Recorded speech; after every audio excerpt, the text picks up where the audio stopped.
Hello दोस्तों, स्वागत है आपका हमारे चैनल में। आज के वीडियो में हम बात करने वाले हैं इसी साल में रिलीज हुई माँ मूवी की। तो अभी तक अगर आपने हमारे चैनल को सब्सक्राइब नहीं किया हो तो जल्दी से हमारे चैनल को सब्सक्राइब कर दो। तो चलो अब बिना वक्त गवाए मूवी का एक्सप्लेनेशन स्टार्ट करते हैं।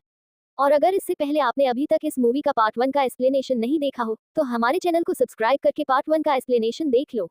तो चलो अब आगे की कहानी की ओर बढ़ते हैं। पिछली वीडियो में हमने देखा कि अब जैसे ही अंबिका को होश आता है तो उसे एक पुरानी कुटिया में वही बूढ़ी महिला मिलती है। और ये वही महिला थी जिसे हमने मूवी की शुरुआत में पूजा करते हुए देखा था। तभी हमें ये बात पता चलती है कि असल में वही इस पूरी मूवी का सबसे अहम किरदार है, क्योंकि आगे हमें कहानी में एक जबरदस्त ट्विस्ट पता चलता है। और वहीं अब पुलिस ऑफिसर को भी धीरे धीरे सब कुछ समझ में आने लगा था, क्योंकि उसे लगता है कि जॉयदेव कुछ छुपा रहा है। तभी वो उसे ढूंढते हुए जंगल तक पहुंचता है, जहां उसे जॉयदेव मिलता है। फिर जॉयदेव उस पुलिस ऑफिसर को मुस्कुराते हुए सब कुछ सच बता देता है। और उसकी ये मुस्कुराहट नॉर्मल नहीं बल्कि काफी डरावनी थी। और अब यहीं से हमें मूवी का असली ट्विस्ट पता चलता है। असल में 40 साल पहले जो लड़की पूजा कर रही थी वो किसी की बलि नहीं दे रही थी, बल्कि वो तो उस बच्ची को बचाने की कोशिश कर रही थी ताकि आमा साजा को खत्म किया जा सके। लेकिन वो जॉयदेव ही था जिसने उस बच्ची की बलि दी थी। उसके बाद उसने उस लड़की को शारीरिक रूप से चोट पहुंचाई और उसे मरने के लिए छोड़ दिया। इसके बाद उसने सबको झूठ बोलकर कहा कि वो लड़की एक डायन है। इसी के कारण लोग उससे डरने लगे और उससे दूर रहने लगे और उसे अकेला छोड़ दिया। और यही रीजन था कि वो लड़की इतने सालों से वहां छुपकर रह रही थी। आपको याद होगा कि फिल्म की शुरुआत से ही जॉयदेव उस लड़की से चिढ़ा हुआ था, क्योंकि वो पूजा कर रही थी और उसे लगता था कि पूजा पाठ और बलि देने जैसे काम सिर्फ मर्दों के हैं और औरतों को इसका हक नहीं है। धीरे धीरे उसकी सोच और ज्यादा गंदी होती गई और उसके बाद से ही उसने कई बार छोटी बच्चियों की बलि दी और कई सारी लड़कियों के साथ गलत किया। उसने उस पूजा करने वाली लड़की को भी नुकसान पहुंचाया और सबके सामने उसे डायन कहकर बदनाम कर दिया ताकि कोई भी उसकी सच्चाई न जान सके। और तभी से वो लड़की अकेले डर और दर्द के साथ वहां छिपकर जी रही थी। अब ऐसे ही एक दिन जब आमासाजा दैत्य जॉयदेव को मारने आता है, क्योंकि उसने उस बच्ची को खत्म कर दिया था, इसी के कारण वो दैत्य जॉयदेव से कहता है कि मैं अपने रूप को इस बच्ची के जरिए जन्म दिलवाने वाला था, लेकिन तुमने उसे खत्म कर दिया। उस पर वो उससे माफी मांगता है और उसे कहता है कि मैं तुम्हारे लिए इसी वंश की बेटी को लेकर आऊंगा। और तब से वो उसकी सेवा कर रहा है और सिर्फ इसी के कारण उसने श्वेता को यहाँ पर लालच देकर बुलाया था, यानी कि उसकी माँ अंबिका को। और जॉयदेव पूरे 40 साल तक शुभांकर के परिवार के ऊपर नजर रख रहा था।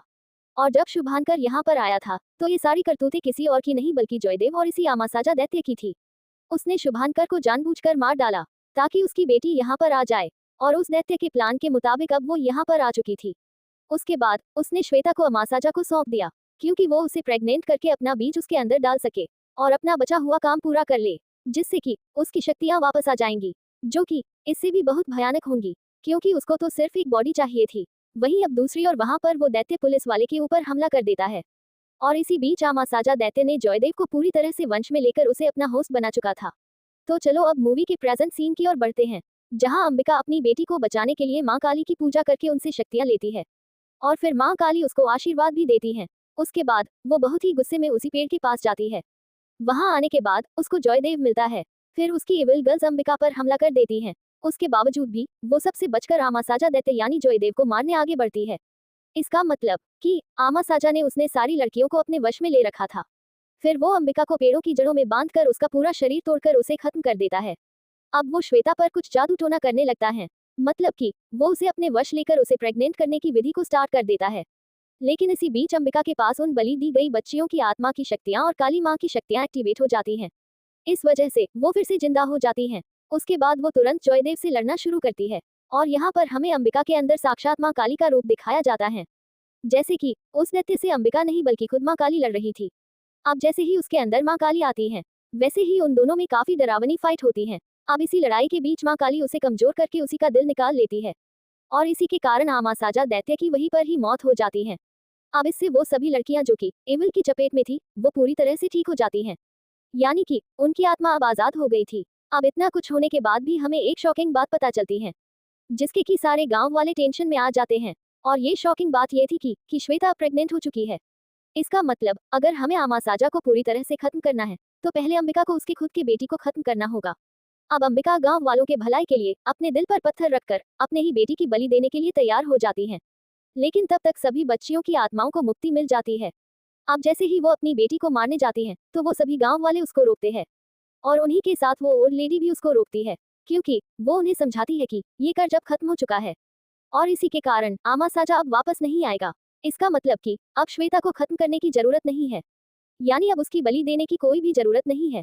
उसके बाद अब अंबिका और श्वेता इस गांव से फाइनली चली जाती हैं।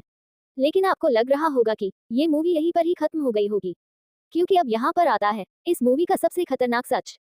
आपको शैतान मूवी तो याद ही होगी, उसी फिल्म जैसा वनराज वही खौफनाक किरदार अब यहाँ आता है। और सच बात तो यह है कि आमासाजा तो सिर्फ उसकी बची हुई शक्ति को वापस लेने आया था। और जैसे कि शैतान मूवी में दिखाया है कि वो कितना डरावना और शक्तिशाली था, ठीक वैसे ही वो बहुत ही डरावना और शक्तिशाली है। लेकिन जैसे कि हमने मूवी की स्टार्टिंग में पहले देखा था कि रग्बी जैसी बुराइयां पूरी तरह से कभी खत्म नहीं होती। एक जाता है तो दूसरा पैदा हो जाता है, वो अपना रूप बदलता रहता है। कई बार तो 1 से 2, 2 से 4 बन जाते हैं। अब मूवी के एंडिंग में हमें दिखाया जाता है कि वनराज वहां मौजूद आमासाजा की अस्थियां उठाता है और उसी वक्त उसके अंदर आमासाजा की सारी शक्तियां आ जाती है और फिर वो चिल्लाते हुए कहता है कि शैतान कभी खत्म नहीं होते, क्योंकि ये सच है कि बुराई कभी खत्म नहीं होती, वो सिर्फ एक रूप से दूसरे रूप में बदलती रहती है। और अब आमासाजा उस ताकत के साथ वही नहीं रुकने वाला है, बल्कि वो फिर से तबाही मचाने वाला है। इसका मतलब है कि शायद इसी के साथ शैतान 2 की भी शुरुआत हो चुकी है। हो सकता है कि आगे चलकर इसी कहानी से जुड़ी और भी फिल्में आए, और जहां हर कहानी एक नई बुराई, एक नया रूप और एक नई लड़ाई लेकर आएगी। अंत में हालांकि अंबिका ने आमासाजा को खत्म कर दिया था, लेकिन उसकी सारी शक्ति अब वनराज के पास चली गई थी और इसी के साथ यह मूवी यहाँ पर ही खत्म हो जाती है। तो दोस्तों, ये थी माँ फिल्म की पूरी कहानी। तो मैं उम्मीद करती हूँ कि आपको ये कहानी पसंद आई होगी, और अगर आपको यह एक्सप्लेनेशन अच्छा लगा हो हमें कमेंट करके जरूर बताएं। और हाँ दोस्तों, मैं आपसे एक बात कब से कहना चाहती थी, क्योंकि आप मेरे वीडियो तो देखते हो लेकिन सब्सक्राइब नहीं करते। मुझे पता है कि मैं डेली वीडियो अपलोड नहीं कर पाती, क्योंकि मुझे लॉन्ग वीडियो बनाने के लिए 6 से 8 दिन तो लग ही जाते हैं, इसलिए मैं आपको डेली वीडियो प्रोवाइड नहीं कर सकती। इसके लिए काफ़ी मेहनत लगती है, लेकिन मेरे इतने मेहनत के बाद भी आप मुझे सपोर्ट नहीं कर रहे हैं। मैं हर बार कोशिश करती हूँ कि आपको जल्द से जल्द अगली वीडियो मिले, लेकिन वीडियो एडिटिंग में काफ़ी समय लग जाता है। तो मेरे प्यारे दोस्तों, मैं आपसे एक ही गुजारिश करती हूँ कि आप सिर्फ मेरे वीडियो देख के आगे ना जाएं, उसी के साथ मुझे सपोर्ट भी कीजिए और हमारे चैनल को सब्सक्राइब करें। तो चलो अब मिलते हैं नेक्स्ट वीडियो में, तब तक के लिए बाय बाय।